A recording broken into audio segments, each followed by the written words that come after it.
본색으로 살아야 자유인이다. 사람들은 하나같이 행복을 추구하며 그 목표한 꿈을 이루기 위한 욕구 달성에 심혈을 기울이며 살아간다. 더 나은 계층 이동에 성공하기 위하여 에너지를 집중하며 이런저런 파란만장한 인생사를 엮어간다. 그때마다 더 나은 삶을 위해 스스로가 이해관계에 따라서 다양한 모습의 희로애락을 수놓기 마련이다. 그런 치열한 삶 덕분에 어엿한 위치에 올라섰을지라도 그런 사람에게도 추억의 애송이, 피라미 시절의 우픈 애환이 있는 것이다. 이 세상의 유명세가 대단한 전문가도 초보자 시절을 겪고 그 위치에 있다. 개구리가 올챙이 적이 있듯 전문가도 초보자 시절이 있다. 사람은 설사 천재성을 가졌어도 초보자는 어설프기 마련이다. 초보자가 어떤 일이나 업무를 반복하며 노하우가 쌓이면서 숙달되어 간다. 처음부터 기본기가 제대로 되고 반복을 능숙하게 잘하면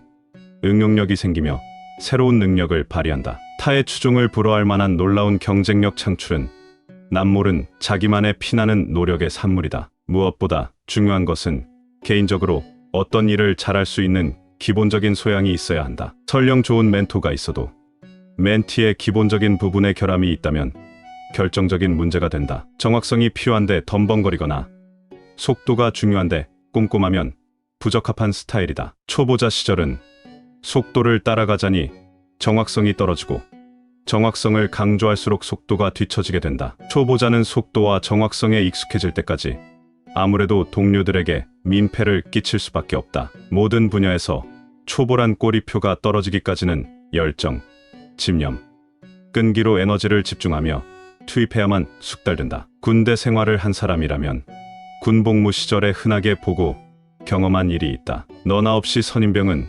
초졸이라도 소총분의 소재 조립, 각계 전투, 제식, 훈련 등이 능수능란한데 신병은 명문 스카이대를 나와도 어리바리하였다. 요즘은 병영 문화가 완연히 달라졌지만 예전의 신병 시절 부대 돌아가는 것을 잘 몰라 고문관 취급받는 사례는 다반사였다. 직장에서도 신입이 업무를 제대로 익히기도 전에 섣부른 업무 미숙 탓으로 치부하는 것은 지양해야 한다. 처음에 미흡한 사람이 갈수록 조직에 없어서는 안 되는 진국임을 만 수없이 목격했다. 고난이도의 특정 분야의 인재는 있겠지만 업무를 수행할 정도라면 대부분 경쟁력은 대동소이하나 인성은 겪어보면 확연히 구분되는 걸 알 수 있다. 노래 가시나무에 나오는 내 속엔 내가 너무도 많아 가사처럼 우리는 나타난 나의 모습과 나타나지 않는 나의 모습이 많다. 나타난 모습도 필요에 따라 연출할 수 있고 나타나지 않은 나 역시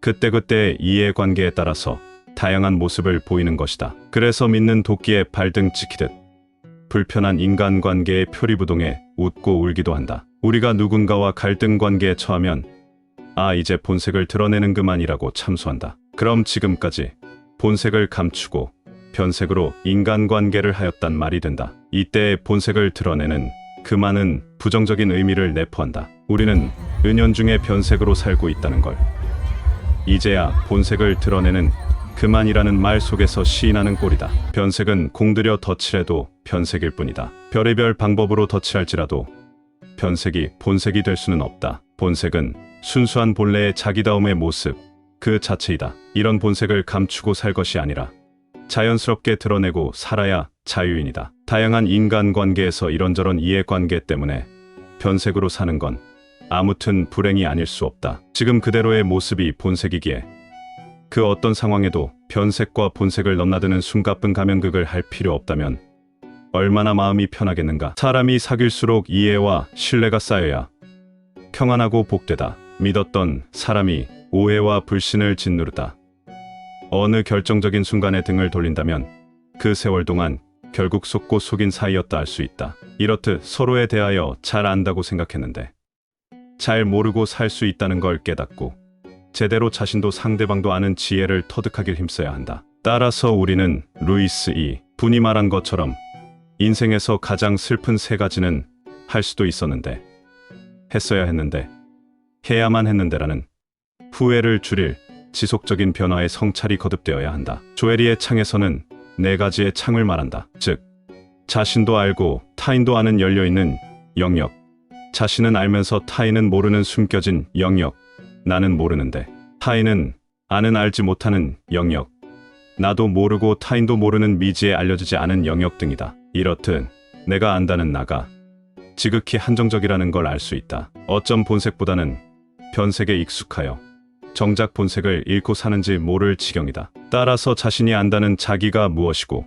모르는 자기가 무엇인지를 알아가는 성찰과 지혜가 필요한 것이다. 자신도 제대로 모르는데 남을 잘 안다는 것은 다시 되돌아볼 필요가 있다. 너 자신을 알라는 소크라테스의 명언은 오늘을 살아가는 우리에게 여전한 화두로서 유효한 변화의 삶을 창조할 필요가 있는 것이다. 21세기 다양성의 시대를 살아가는 사람들은 변색에 익숙하다. 수많은 직위, 직책 등 이런저런 신분으로 뒤엉켜진 삶으로 과대 포장된 정체성을 따라 행동하느라 변색 연기가 익숙해진 결과인지도 모를 일이다. 어쩌면 본색이 어색한지도 모른다. 이름께나 알려지고 유명해질수록 서로가 다양하게 연출된 변색을 본색으로 이해하며 관계성을 이어가기 쉽다. 잘 안다는 사람의 본색으로 알았던 변색을 알아갈수록 양파 껍질 벗기듯 늘어나는 변색에 혼란스러워질 수 있다. 어차피 진실이 드러나기 마련이며 변색이 드러날수록 본색이 나타난다. 혹시 자신이 연출된 다양한 변색으로 살았다면